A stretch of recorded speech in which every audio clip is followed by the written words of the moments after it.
Now, from the Weather Geeks of Memphis, getting you prepared for the 2020 hurricane season. Here's Hurricane Week.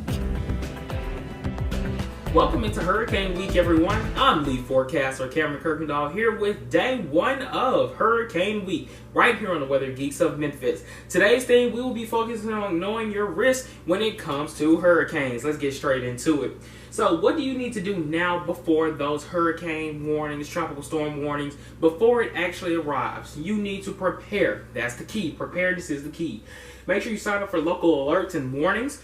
Monitor local news and weather reports. You need to prepare to evacuate by testing your emergency communication plans, learning evacuation routes, having a place to stay, and packing a go bag, which is basically a bag you would take with you when they issue those evacuation orders. So you just pick it up, put it in your car, and you head for your evacuation route. Make sure you stock emergency supplies, protect your property, collect and safeguard critical financial, medical, educational, and legal documents and records. Now, when this hurricane is right there in your city or in your town, you need to now survive this hurricane. To survive this hurricane, you need to follow guidance from local authorities. That is the top priority. They're going to give you all the tools and necessities you need to stay safe. If advised to evacuate, you need to grab that go bag and leave immediately.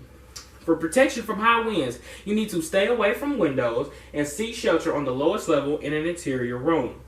Move to higher ground if there is flooding or a flood warning. Please, and this is this important one, turn around, don't drown if you encounter a flooded roadway. And call 911 if you are in life-threatening danger. Now, the hurricane has passed through, left destruction, damage, whatever, you know how hurricanes can be.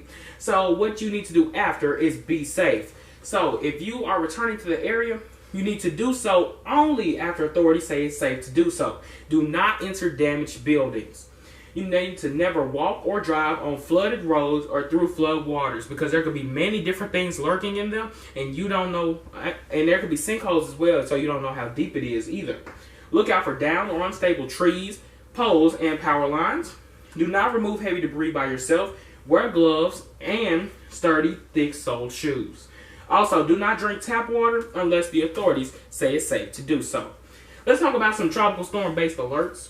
Alerts you will see with tropical storms. A tropical storm watch is issued when tropical storm conditions, which are sustained winds of 39 to 73 miles per hour, are possible within the next 48 hours. A tropical storm warning is issued when those same conditions are possible within the next 36 hours. So they're trying to give you as much lead time as they can to prepare, evacuate, do what you need to do to get yourself out of harm's way. Hurricane alerts. So if there's a hurricane watch issued, hurricane conditions, which are sustained winds of 74 miles per hour or greater, are possible within the next 48 hours. When a hurricane warning is issued, it means those same conditions are possible within the next 36 hours. More recently, they started issuing storm surge alerts. Storm surge watch is when there is a possibility of life-threatening inundation from rising water moving inland from the shoreline, generally within 48 hours. A storm surge warning entails the same conditions, but within 36 hours. That concludes day one of Hurricane Week right here on the Weather Geeks of Memphis. If you have any questions, comments, or concerns about anything with day one or the entire week, send us an email at weathergeeksofmemphis@gmail.com or text us off of one of our social media platforms, YouTube, Twitter, Instagram, Facebook, and Snapchat. We'll see you right back here for day two of Hurricane Week.